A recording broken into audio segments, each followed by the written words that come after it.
함께 기도드리심으로 금요 예배 하나님 앞에 영광을 돌려드립니다. 자비하시고 인애로우시며 노하기를 더디하시는 사랑의 하나님, 하나님의 은혜를 참으로 감사를 드립니다. 때로는 저희 생각지 못한 어려움들이 생기지만 하나님께서는 그 어려움들을 통하여서도 깨닫게 하시는 것이 있으시고 또 하나님의 은혜가 얼마나 놀라운지를 저희로 생각하게 하신 줄로 믿사오니 어려움을 당했을 때에 그 어려움을 무시하거나 가볍게 여기는 저들이 아니라 그 어려움들을 통해서 하나님께서 깨닫고자 하시는 그 교훈을 깨달아 행함을 통해서 하나님께서 숨겨놓으신 그 보물 상자를 찾을 수 있는 저희들 되게 하여 주옵소서.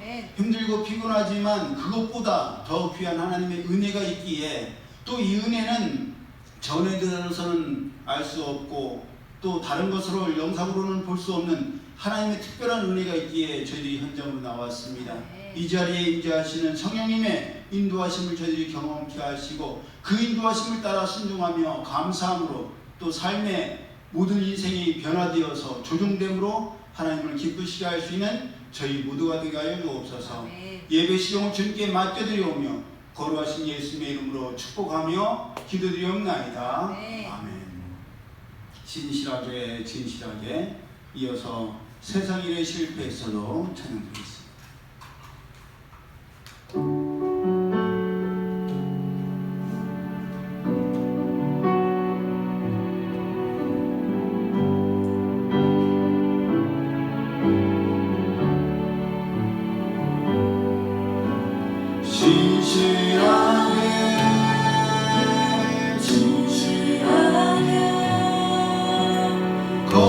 거룩하게 살게 하소서.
크게 사용하실 줄로 믿습니다. 네. 아멘. 정결한 마음 주시옵소서.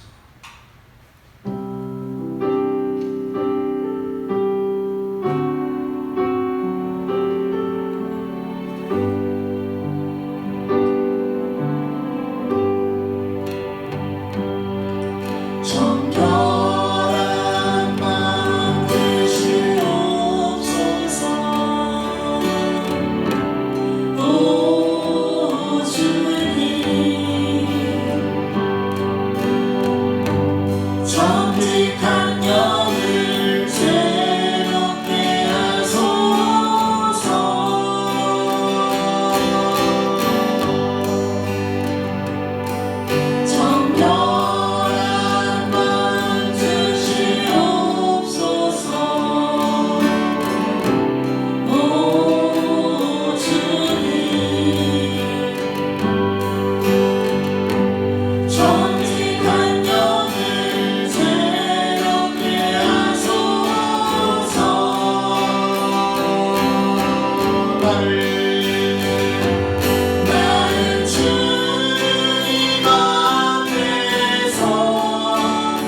오실 때까지.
말씀 신약성경 사도행전 11장 1절에서 18절까지의 말씀 우리 함께 합독하겠습니다.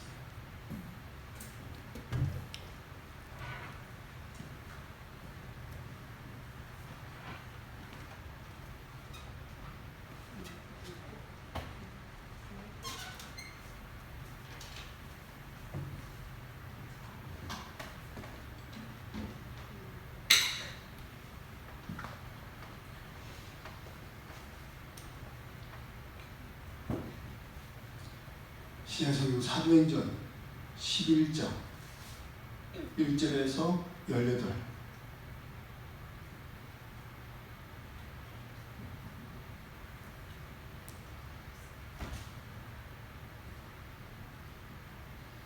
함께 합독합니다. 시작. 유대에 있는 사도들과 형제들이 이방인들도 하나님의 말씀을 받았다함을 들었더니 베드로가 예루살렘에 올라갔을 때에 할례자들이 비난하여 이르되 내가 무할례자의 집에 들어가 함께 먹었다 하니 베드로가 그들에게 이 일을 차례로 설명하여 이르되 내가 요파시에서 기도할 때에 방울한 중에 환상을 보니 큰 보자기 같은 그릇이 내 귀에 메어 하늘로부터 내려 내 앞에까지 드리워지거늘 이것을 주목하여 보니 땅에 네발가진 것과 들짐승과 기는 것과 공중에 나는 것들이 보이더라. 또 들으니 소리가 있어 내게 이르되 베드로야 일어나 잡아먹으라 하거늘 내가 이르되 주님 그럴 수 없나이다. 속되거나 깨끗하지 아니한 것은 결코 내 입에 들어간 일이 없나이다 하니 또 하늘로부터 두 번째 소리 있어 내게 이르되 하나님이 깨끗하게 하신 것을 내가 속되다고 하지 말라 하더라. 이런 일이 세 번이 있은 후에 모든 것이 다시 하늘로 끌려 올라가더라. 마침 세 사람이 내가 유숙한 집 앞에 서 있으니 가이사랴에서 내게로 보낸 사람이라. 성령이 내게 명하사 아무 의심 말고 함께 가라 하시매 이 6 형제도 나와 함께 가서 그 사람의 집에 들어가니 그가 우리에게 말하기를 천사가 내 집에 서서 말하되 내가 사람을 요파에 보내어 베드로라는 시몬을 청하라. 그가 너와 내 온 집이 구원받을 말씀을 내게 이르리람을 보았다 하거늘 내가 말을 시작할 때에 성령이 그들에게 임하시기를 처음 우리에게 하신 것과 같이 하는지라. 내가 주의 말씀에 요한은 물로 침례를 베풀었으나 너희는 성령으로 침례를 받으리라 하신 것이 생각났노라. 그런즉 하나님이 우리가 주 예수 그리스도를 믿을 때에 주신 것과 같은 선물을 그들에게도 주셨으니 내가 누구기에 하나님을 능히 맡겠느냐 하더라. 그들이 이 말을 듣고 잠잠하여 하나님께 영광을 돌려 이르되 그러면 하나님께서 이방인에게도 생명 얻는 회개를 주셨도다 하니라. 아멘. 우리가 함께 합독한 말씀을 본문으로 진심과 진실만이 설득할 수 있고 그렇다면 받아들여야 합니다 라는 제목으로 함께 은혜를 나누기를 원합니다. 베드로가 로마의 백부장 고넬료의 집에 들어와서 복음을 전하고 침례를 주었다는 소식을 들은 유대인들이 베드로를 비난하기 시작했습니다. 너가 무할례자의 집에 들어가 함께 먹었다는 것이 그 비난의 이유였습니다. 우리가 지난 주일에 살펴봤죠? 하나님께서는 출애굽기 12장 43절 이하를 통해서 할례를 받지 아니한 사람은 아무도 유월절 음식을 먹을 수가 없고 유월절 규례에도 참여할 수 없다라고 못을 박으셨습니다. 오직 할례를 받은 사람들만 유월절을 지킬 수가 있었고 유월절 규례에 참여할 수 있었습니다. 이것은 본토인에게나 함께 우고하는 이방인에게나 동일하게 적용되는 하나님의 법이었습니다. 그랬기에 본문에 나오는 예루살렘 교회 본토박이들, 이 본토박이들도 할례를 받지 아니한 로마의 백부장 고넬료의 집에 들어가서 먹고 마시는 것은 물론이요 하나님께서 택하신 성민이 아닌 이방인, 그것도 하나님의 백성인 이스라엘을 쳐들어와서 지배하고 있는 이탈리아 로마의 백부장인 이방인들에게 하나님의 말씀을 전하고 침례까지 베풀 수 있느냐라고 따져 물었던 것입니다. 여러분, 할례를 받지 않은 자들과 먹어서는 안 된다. 그들에게는 복음을 전해서도 안 된다. 얼핏 들으면 원리 원칙을 고수하는 것 같고 잘하는 것 같지만 하나는 알고 둘은 모르는 얘기예요. 왜냐? 그의 답은 예수님께서 십자가를 지고 죽으셨을 때 일어난 일, 그 후에 일어난 상황에 담겨 있습니다.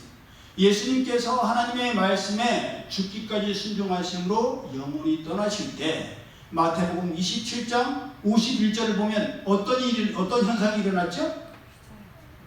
네, 좀 더 크게. 그렇죠. 우리 최 집사님이랑 미가 얘기한 것처럼 성소 휘장이 위로부터 아래까지 찢어져서 둘이 되었어요.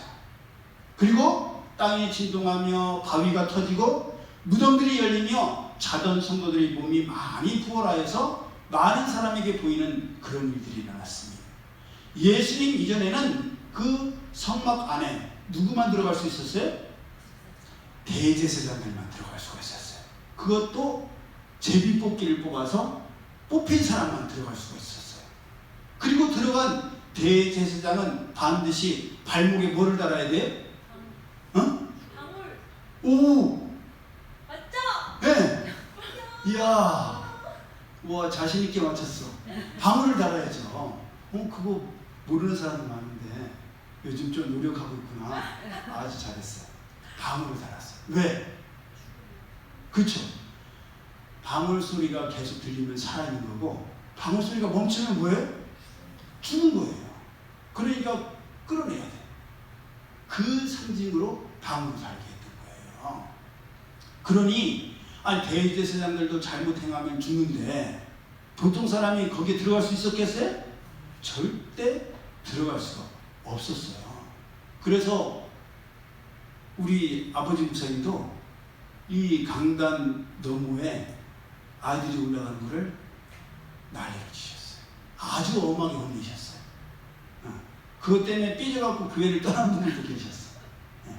왜냐하면 하나님의 지성소가 다름없다. 여기를 아무나 올라가서는 안 된다. 저희들 공사할 때도요, 여기 올라갈 때는 아무나 올라가게 하지 않았어요. 안수 집사님만 올라가서 공사하게 했어요. 교회에서 담배 피는 건 있을 수도 없고, 이 안에 들어와서도 담배 피는 것 때문에 많이 싸웠어요. 아버지 목사님께서 건달들이 많았으니까 그때는 담배 피면 나가서 피라. 그러면 뭔데 담배를 피라 마라 하냐. 그러면 큰 소리가 나오면 아들들이 우르르 아들이 셋이나 되니까 일부러 막 큰 소리로 싸우셨어.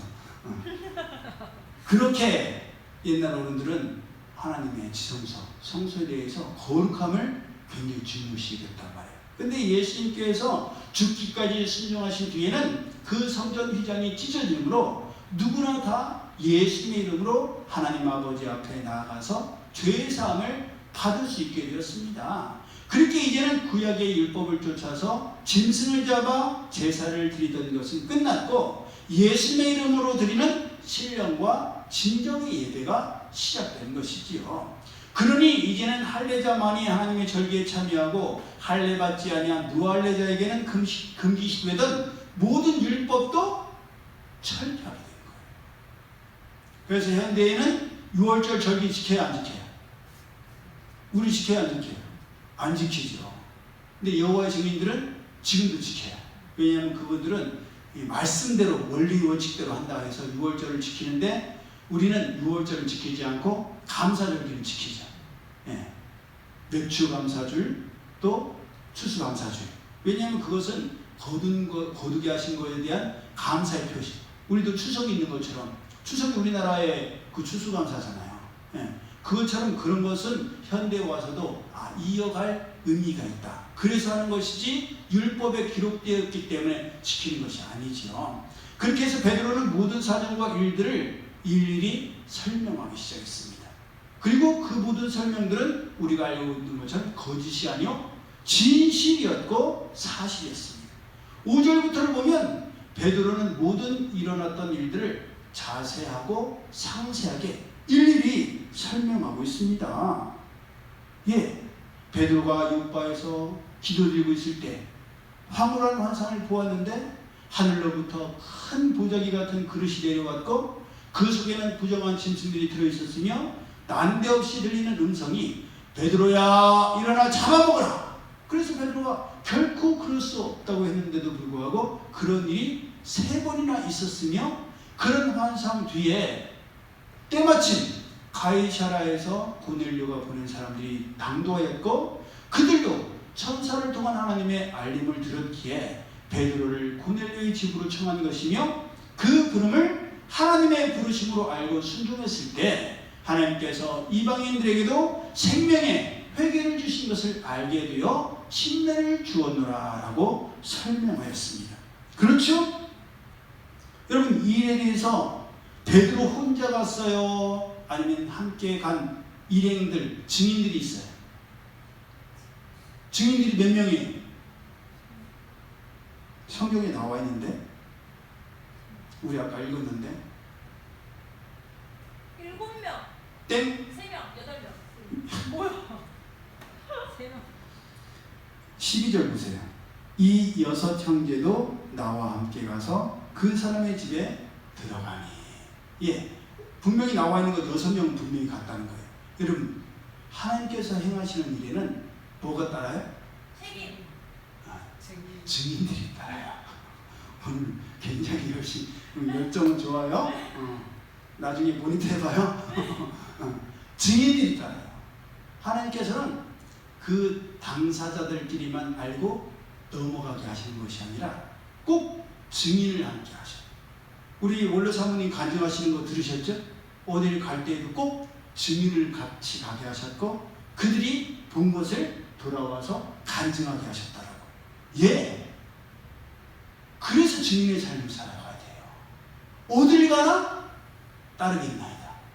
여러분, 우리 거리 찬양하는 분들은 공감하시겠지만 아무리 거리 찬양 아니라도 그래. 우리가 어디 가서 너무너무 아름다운 광경을 봤어. 그거를 다른 사람들에게도 보여주고 싶어서 최신 전화기 카메라로 찍었어. 전달이 돼야 안 돼? 안 돼. 그대로 이렇게 보여주고 싶은데 보여줄 수가 없는 거야. 그건 어떤 사람들만 알아요? 직접 본 사람. 그 현장에 있었던 사람들만 알아. 그 분위기며 그 조명이며 그 향기며 그 바람결 그 모든 것이 그 자리에 있었던 사람들만 알아. 우리가 정기훈 수련회 갔을 때 물놀이 할 때 굉장히 좋았거든요. 근데 우리가 그걸 알문이 설명해도 신지는 모르잖아요. 그죠? 그러니까 다음에는 꼭 함께 해야 돼. 기회를 놓치면 그를 경험할 수가 없어요. 여러분, 마태, 마가, 누가, 요한복음 그 중에서도 이 마가복음 같은 경우는 직접 본 것도 있지만 전해드릴 게 많아. 베드로를 통해서 그 증인들을 통해서 사복음서가 기록된 거예요. 그러니까 얼마나 증인의 삶이 중요한지 알겠죠? 예, 이래서 갔을 때에 이러한 하나님의 놀라운 역사가 일어났다라고 설명했습니다. 여러분, 어떻게 생각하면 이렇게까지 해야 되나 싶을 수도 있어요. 무슨 말이냐? 여러분, 베드로는 어떤 사람이에요? 베드로는 우리가 알다시피 자타공인 예수님의 수석제자잖아요. 항상 앞장섰던 사람이고 열심과 열정이 베드로만큼 뛰어난 사람이 없었어. 솔직히 그렇지 않아요? 예, 정말 뜨거운 사람이었어. 제자들 가운데 누가 크냐 그런 논쟁도 있었잖아. 그 자리에서 제일 목소리가 컸던 사람이 누구였겠어? 저 같으면 베드로일 것 같아. 다혈질이잖아. 막 물에 그냥 예수님이 오시자마자 저도 뛰어내리고 싶다고 막 뛰어내리고, 부활하신 예수님 만났을 때도 제자들이 예수님이다 그러고 깨닫자마자 뛰어들었는데 배 탄 사람들이 먼저 도착해. 아주 다혈질이야. 그리고 야고보, 요한, 베드로는 어디든지 갔었잖아. 그러니까 베드로, 야, 니네가 내 앞에서 지금 누가 높냐고, 누가 귀하냐고, 그거를 얘기하는 거야 지금? 내 앞에서? 그랬을 거 아니에요. 그런 베드로, 다혈질의 베드로예요.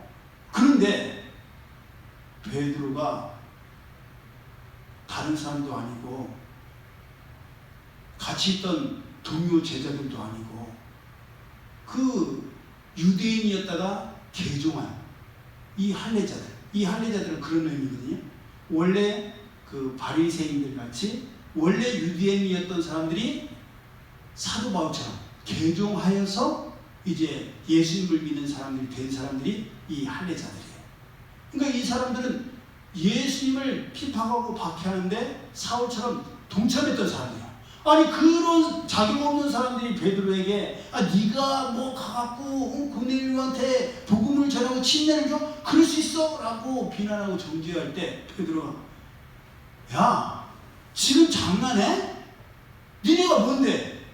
니네가 무슨 자격이 있다고 나한테, 야 내가 니네 밑에 우리 경상도 편으로 저요 원래 성님 잘하는 아씨 동생이냐? 응? 내가 네 동생이야? 내가 네 부하야? 네가 내 상관이야? 네가 내 위에야? 내가 너한테 일일이 다 보고해야 돼? 아 대충 하나님께서 하셔서 이런 일이 일어났다. 짜리몽땅하게 일무교연하게 그냥 요약만 해서 얘기해주면 그걸로 알아들으면 됐지.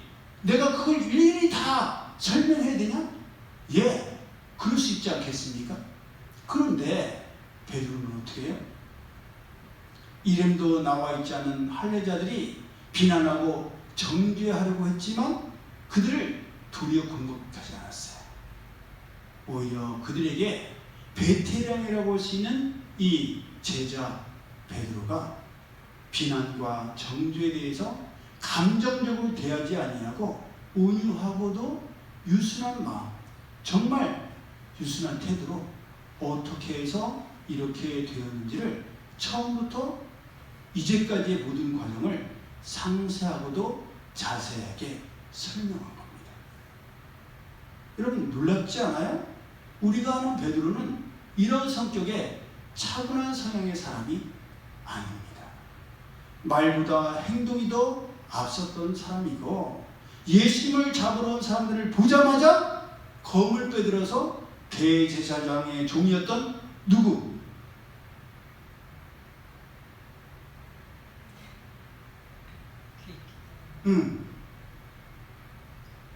현지? 말고? 신지? 말고? 태지? 말고지 말고. 네. 말고의 귀를 잘랐던 성격 급한 사람이 베드로였어요. 그런데 그랬던 베드로가 자존심을 상하게 할 수도 있고 감정적인 그런 대립을 불러일으킬 수 있는 이런 비난과 정죄에 대해서 이렇게까지 품위 있고 예의 바르게 대답하고 설명한다는 것은 정말 놀라운 일이 아닐 수가 없습니다. 이것이 바로 성령님의 인도하신 결과예요.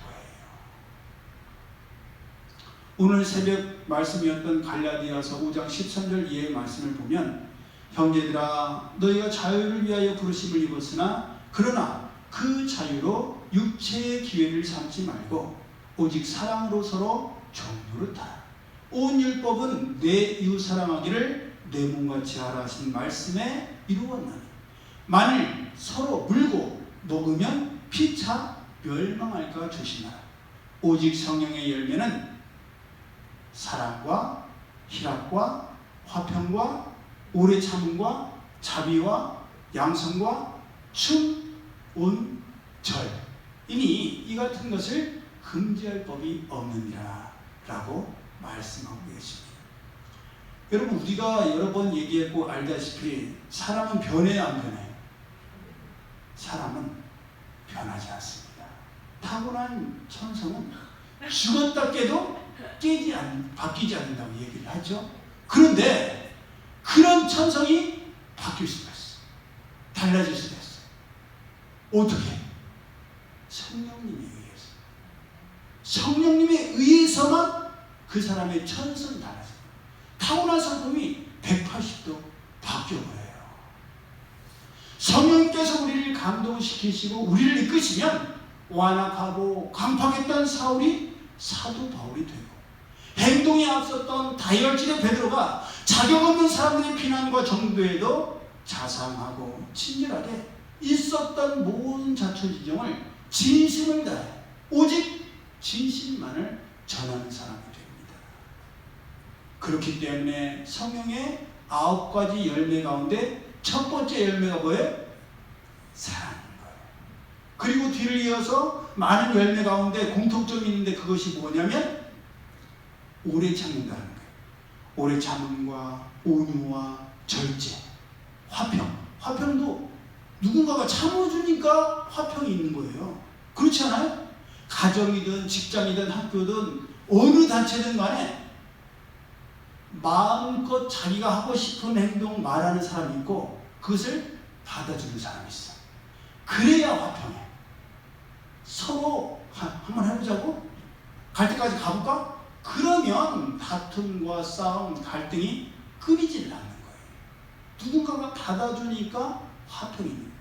그러니 성령의 9가지 열매 가운데 많은 부분을 차지하는 것이 오래 참고 온유하고 절제하는 것이고, 첫 번째 사랑도 우리 고린도전서 13장 사랑은 언제나 오래 참고, 오래 참는 게 사랑의 시작이라고 말씀하고 있잖아요.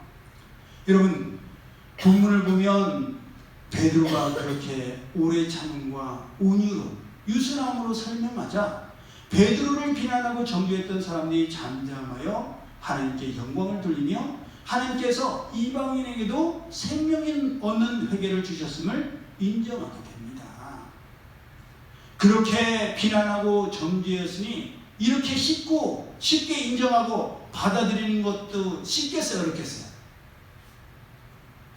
내가 막 누구를 정죄를 했어, 비난을 했어. 응? 우리 유미를 제가 막 비난했어. 너 뭐 피아노 또 틀렸냐? 막 그랬어. 그랬는데 유미가 제가 실수를 했어. 아빠도 틀렸네. 그랬는데 제가, 야, 그게 아니라 이건 말이야, 이건 사실 이렇게 비겁한 변명하지 않고 너무나 쿨하게 내가 잘못했어, 내가 틀렸네, 네. 나도 실수했네, 미안해, 정식으로 사과할게. 와갖고 막 그러기가 쉬워요? 쉽지 않아요. 쉽지 않아요. 그런데 이들은 쉽게 그 자기들의 잘못을 인정하고 또 하나님께서 하시는 역사인 줄을 인정했다는 거예요. 이것도 성령께서 그들 마음속에 하나 되는 역사를 주셨기 때문에 가능한 일인 줄 믿습니다. 그러니 양쪽 다 잘한 거죠. 한쪽이라도 고집을 부리고 감정을 앞세웠더라면 이렇게 쉽게 끝나지 않았을 거예요. 베드로가 참으면서 유순하게 설명을 했어. 우리 현지가 신지 태지한테 부드럽게, 응? 언니가 얼마나 다혈질이고 한숟가라는 걸 아는 동생들한테 부드럽게, 신지야, 태지야, 이건 말이야, 이렇게 하는 거야 라고 설명을 했어.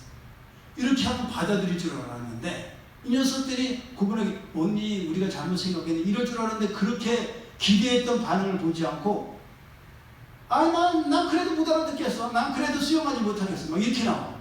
그러면 이거 봐라, 야, 내가 승질을 줄이고 지금 말씀을 생각해갖고 지금 이렇게 부드럽게 유순하게 얘기를 하는데 못 알아들어? 옛날 승질은 보여줘? 폭력 쓸까? 막 그러면 어떻게 되겠어요? 그러면 하나 될 수가 없어요. 이로 인해서 더 큰 갈등이 생겼을 것이고 교회에 파가 나눠졌을 것이며 더 큰 어려움이 교회에 생겼을 거예요. 이 할례자들도 자기들의 고집을 내려놓고 감정을 내려놓고 성령님께서 하게 하신 일을 인정하고 받아들였기 때문에 이런 하나 되는 역사가 일어났다는 사실입니다. 참 이렇게 간단하게 해결되면 얼마나 좋겠어요. 그런데 제가 살아보니까 대부분의 대부분의 오해들은 이렇게 간단하게 설명하는 것으로는 해결되지를 않더라고요. 일일이 설명해야 되고 자세히 나눠야 되고 인내하며 했던 말 또 하고 그럴 때가 아주 많아요. 그리고 무엇보다도 말하는 내가 진실해야 되고 정직해야 됩니다. 그래서 어려운 거예요. 적당히 MSG라고 하잖아요. 막 뿌려가면서 나한테 유리하게, 응? 얘기하면은 그러고 싶은 마음은 우리 솔직히 있잖아요. 뭔 얘기할 때 객관적으로 얘기해야 되는데 조금 나한테 유리하게 상대방이 조금 더 잘못한 것처럼 얘기하는 그런 게 있잖아요. 근데 저는 아직까지도 진심과 진실을 뛰어넘어서 상대방을 설득하고 이해시키는 더 나은 방법을 찾지 못했어요. 물론 진심으로 말하고 고백하고 행한다고 해서 상대방이 다 받아들여주고 이해하고 수용하는 건 아니에요. 진실되게 얘기한다고 해서 모든 것이 다 용서되고 이해되고 용납되는 것도 아니에요. 진실하게 얘기했는데 더 꼬이는 경우도 있어. 오해를 풀려고 사실 얘기했는데 말에 꼬리를 잡아갖고 그랬다는 거지 막 이래버리면 아니 그게 아니야 그러려고 얘기한 게 아니고 이거는 이렇게 됐단 말이야. 아 속마음은 그랬던 거구나. 아 막 실타래 꼬이듯이 막 경험해 보셨죠? 아니 난 풀려고 하는데 왜 이렇게 더 꼬이지? 왜 얽히지? 예, 그런 어려움들이 우리 가운데 있을 수 있어요. 하지만 그럼에도 불구하고 진심을 다하고 진실되게 하려고 했을 때 언젠가는 가려졌고 덮어졌던 모든 것들이 다 드러나고 그것을 알아주고 인정해주는 그런 날들이 오고 또 그 진심과 진실을 받아주는 귀한 사람들을 우리가 만나게 된다는 사실입니다. 또한 사람은 몰라주고 모를 수 있어도 우리의 마음의 중심을 보시는 하나님께서는 모든 것을 다 아시기 때문에 우리의 수고와 노력과 애씀과 인내가 반드시 결실을 맺게 하실 줄로 믿습니다. 보람 있는 삶으로 우리를 이끄실 줄로 믿습니다. 그러므로 지금 당장 결과가 눈앞에 드러나지 않고 열매가 없다고 해서 낙심하고 좌절할 것이 아니요 진심을 다하고 진실되게 최선을 다했는데도 불구하고 인정은 고사하고 비난과 정죄를 받는다 할지라도 모든 것을 다 하시는 하나님께서 보시고 심은 대로 거두게 하시고 뿌린 대로 돌아오게 하실 줄로 믿습니다. 시편 126편 5절 이하의 말씀 눈물을 흘리며 씨를 뿌리는 자는 기쁨으로 거두기로다. 울며 씨를 뿌리러 나가는 자는 정녕 기쁨으로 그 단을 가지고 돌아오리로다. 예, 힘들고 어려워도 뭐 해야 돼요? 뿌려야 돼요. 심어야 돼요. 변함없이. 우리 대부분의 이제 이해할 분들이 예배에 참석해 주셨으니까 말씀드리지만 우리가 거의 차는 1년 넘었잖아요. 1년 넘으니까 어떤 일들이 일어나요? 하나님께서 열매를 거두게 하시잖아요. 보여주시잖아요.